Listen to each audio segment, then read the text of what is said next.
Alpine A110 first drive. Hello everyone and welcome to test of new Alpine. Today we are going to drive this beautiful car on the proving ground.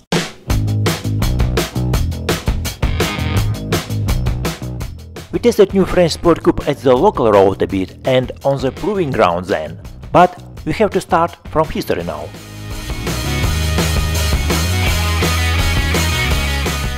The Alpine history.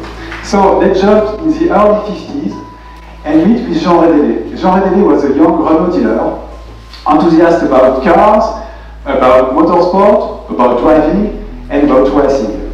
I chose Alpine for my company because for me this name represents the pleasure of driving on mountain roads. During 40 years, between 1955 and 1995, around 30,000 cars were produced, but obviously one car is very famous, launched in 1962, the so-called Berlinette, which was very agile, compact and lightweight.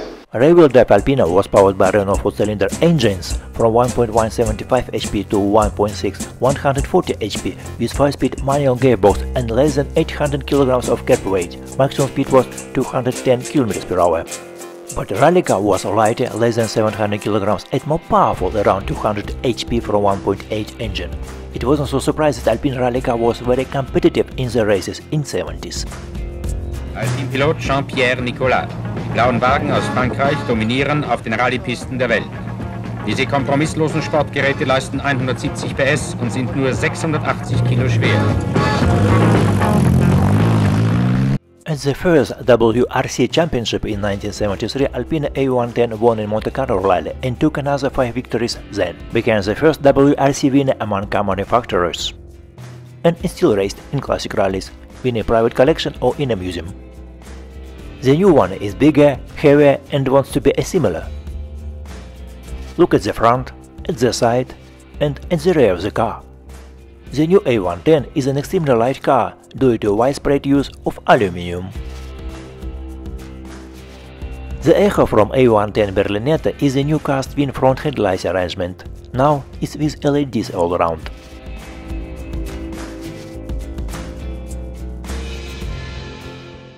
Among the options, 18-inch alloy wheels and upgraded Brembo braking system with 320mm discs, as does a Valve Sports exhaust system. Alpine is having 2 boots, and by first view there is not so much room to carry bags or luggage. The front boot measures 100 liters, is quite shallow, but roomy for my all-hand luggage I travel with. The 96-liter rear boot is much deeper, but just for one my flight case or for a soft gym bag, and you can find some storage in the cabin. Inside, 2 brilliant bucket seats and a high center console between them. The driving position is low and closer to the center of gravity, which found about 400mm above the roll axis. There is plenty of leg and headroom for my 192 cm or 6.3 feet tall, even for taller drivers than me. The cast aluminum gear shift paddles are fixed on the steering column, but they are long and located in the right position. The steering wheel is small and has the 2.2 tons from lock-to-lock by power assistance. There are 2 flat screen displays in Alpine, 10-inch for normal instruments cluster and 7-inch touchscreen infotainment system as standard. Sat navigation, Bluetooth and perfect 4-speaker for car stereo, but there is no Apple CarPlay and Android Auto apps here. Instead, the Alpine uses a smartphone mirroring system from Bosch called MySpin, which is compatible with Apple and Android. The transmission controls buttons remind me another mid-engine sport coupe from the same league, Alfa Romeo Fusi, we tested 6 years ago. Alfa about 30 HP more powerful per ton. Shorter and wider than Alpine. But Fusi a highly engineering sports car with carbon chassis like Ferrari and McLaren.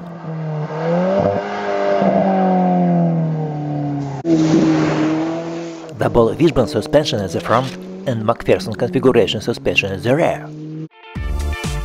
There are McPherson suspension round in the Porsche 718 Cayman chassis.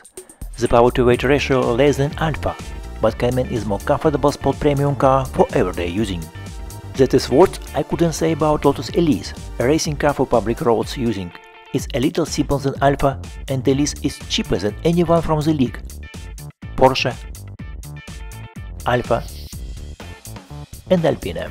But what about that car? The answer is coming soon. The new 1.8-liter turbocharged 4-cylinder engine is mounted transversely ahead of the rear axle, rather than longways and behind it, like it was in the original A110. It develops 252 horsepower and 320 Nm of torque. All of that is sent to the rear wheels via a 7-speed dual-clutch gearbox uses wet clutches and bespoke ratios. The engine has its own reduction and exhaust systems and its own EQ. Programming for gearbox and steering, exhaust and ESC systems deliver more response in track mode. Talking about suspension, there is no MacPherson as in Porsche Cayman or Alfa 4C. Double wishbones only, an anti-roll bars at the front and at the rear, and a flat underbody, which has to make the car more stable at high speed. First, I will go to petrol station on the public roads. Being lighter, Alpine manages without stiff spring rails and wider tires. The car feels softer riding than you expected it to be, without compromise to its grip level or handling agility. Chassis is also quite supple over bumps and at low speeds. There is a sufficiently low center of gravity that is clearly doesn't depend on particular farm or short suspension springing for grip or handling response. The car is very aggressive in track mode, without any compromise. It means it will be interesting to test Alpine at the track. Truth be told, Alpine looks like a simple and effective driver's car. Now let me introduce you my co-driver Benjamin Breton, who was responsible for test drive the Alpine on the proving ground track.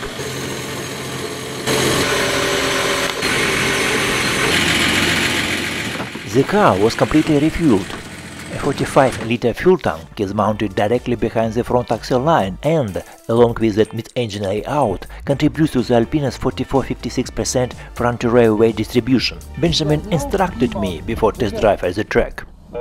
When you touch on the A button, okay, thing, so you have the telemetry. For example, this is the pressure of the brake. Just pushing. If you want the water temperature, so you can put it. The power, if you want the turbo pressure. Here you have the G-force, the steering angle, and we can see the gearbox functionment. For example, in that way we are in neutral. If we put on drive, yes, put it, yes, it means that we're on the first gear, but the 12 is ready to work. And we can change the mode by here or by the mode button near the steering wheel, which is sport mode. In that case we can hear that the exhaust sound is different.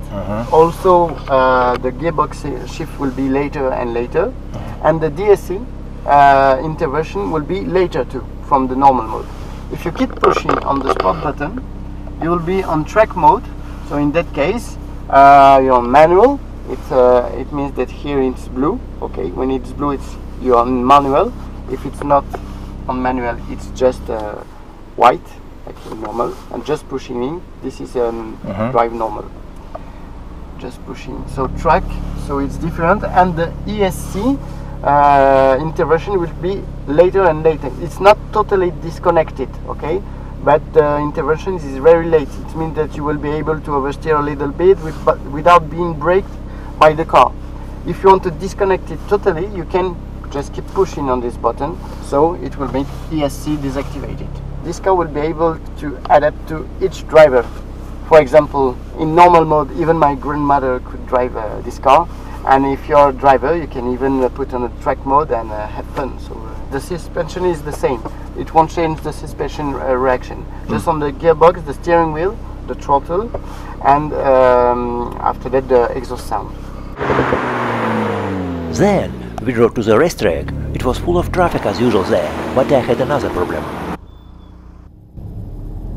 As soon as I was on the track, I immediately changed driving mode to the track mode, but Benjamin did not allow me to do it. Not on track, just on sport, but not on track mode. The track is still wet and it's too close to the barrier. It's dangerous, he said. Sorry guys, I could drive in sport mode only.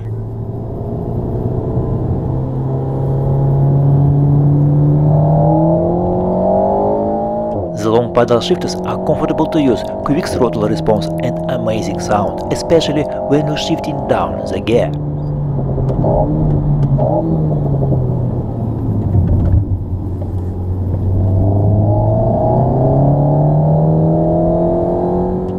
The first impressions of the track is the car steering rim does seem too light and doesn't have the grip feel you'd like at low speeds. Alpine steering works as a gearing with electromechanical power steering, and engineers had to do that to have both small steering in diameter and short turn from lock to lock.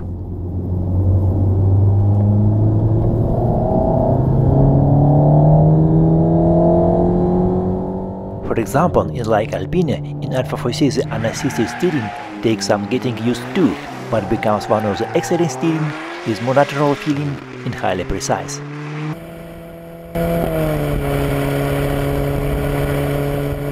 Alpha is very stable at high-speed driving and is at twisty corners on racetrack.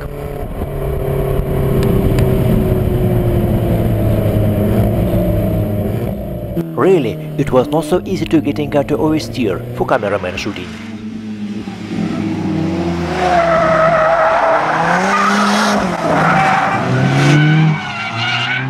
Meanwhile, Alpha, let me say, walks a little on bumper surfaces at the public road, like racing car, but Alpine isn't. At the same time, at the track the steering weights up well as you go faster.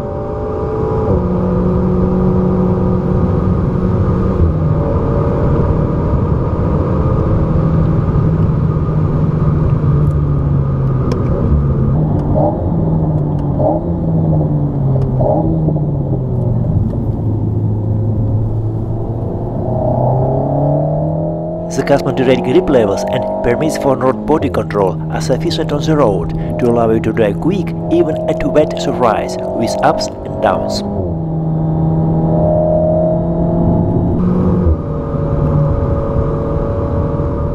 Meantime, the electronics shifts gears up without me again for safety reasons. I think that Benjamin's grandmother can drive the Alpine is not in normal mode only, but in sport mode as well.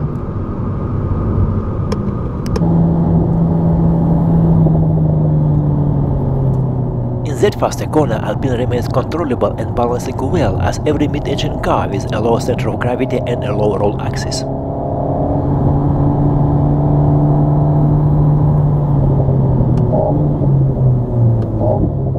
In general, Alpine A110 is outstanding fun to drive car if you're looking for the compromise between perfectly right on the track and quite comfortable everyday using sport car, regardless how old are you. However, all 1955 cars, the figure means the date Alpine was born, have already been sold. The plant is fully loaded until September 2019 and the waiting list is about 9 months. Okay, now you can see the softness of rear axle springing and how it behaves on the limit of grip on the dry track. Double wishbones allow more body roll, greater wheel travel and at the same time to maintain a consistent eye contact patch during cornering. The G-force increased and it was my last bit of video, unfortunately.